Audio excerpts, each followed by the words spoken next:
অনেকেই mitochondrial eve এর নাম আমরা শুনেছি। মাইটোকন্ড্রিয়াল ইভ হলেন সেই নারী যিনি শুধুমাত্র মাতৃ পরম্পরা অর্থাৎ মা থেকে মেয়ে, এই মাতৃ পরম্পরা ধরে ট্রেস করলে সর্বশেষ সাধারণ মাতৃপুরুষের স্রোতে দাঁড়ানো এক নারী, যার মাতৃসূত্রের মাইটোকন্ড্রিয়াল লাইন এখনো বজায় আছে। অবশ্য এর অর্থ এই নয় যে তিনি ছিলেন সেই সময়ের একমাত্র নারী বা আমাদের একমাত্র পূর্বপুরুষ।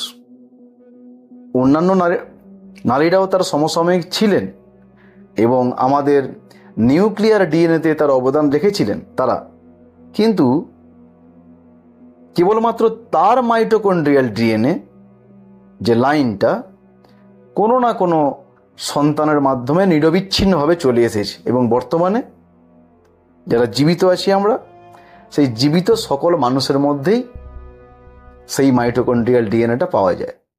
অর্থাৎ সন্তান থেকে মা, তারপরে দিদিমা, এভাবে যদি আমরা পিছিয়ে পিছিয়ে যাই তাহলে আমরা অতীতের অন্ধকারে হয়তো পৌঁছে যাব।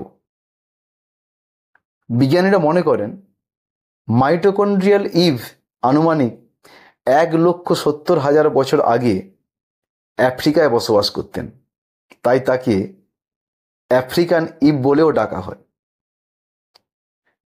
আমরা এইভাবে মাইটোকন্ড্রিয়ার দ্বারা বংশ পরিচয় নির্ণয় করতে পারি, কারণ মাইটোকন্ড্রিয়া তাদের নিজস্ব কিছু জিন সংরক্ষণ করেছে, যা সাধারণত শুধুমাত্র মায়ের ডিম্বাণুর এক্সেল এর মাধ্যমে পরবর্তী প্রজন্মে যায়, কিন্তু এটা শুক্রাণুর মাধ্যমে যায় না।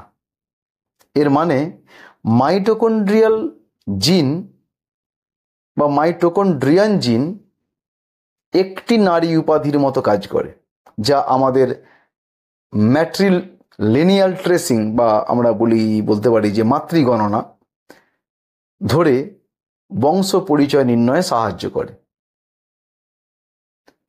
2001 সালে ওয়ার্ল্ড ট্রেড সেন্টারের সন্ত্রাসবাদী হামলায় নিহত অনেক মানুষের পরিচয় নির্ধারণ করা হয়েছিল এই মাইটোকন্ড্রিয়াল জিন বিশ্লেষণ করে। এমনকি সাদ্দাম হোসেনের প্রকৃত পরিচয় নিশ্চিত করাও হয়েছিল এর দ্বারা, যাতে তাকে তার একাধিক ছদ্মবেশী থেকে আলাদা করা যায়। আবার একটা বিখ্যাত প্রতারণার ঘটনা ঘটে প্রথম বিশ্বযুদ্ধের শেষে।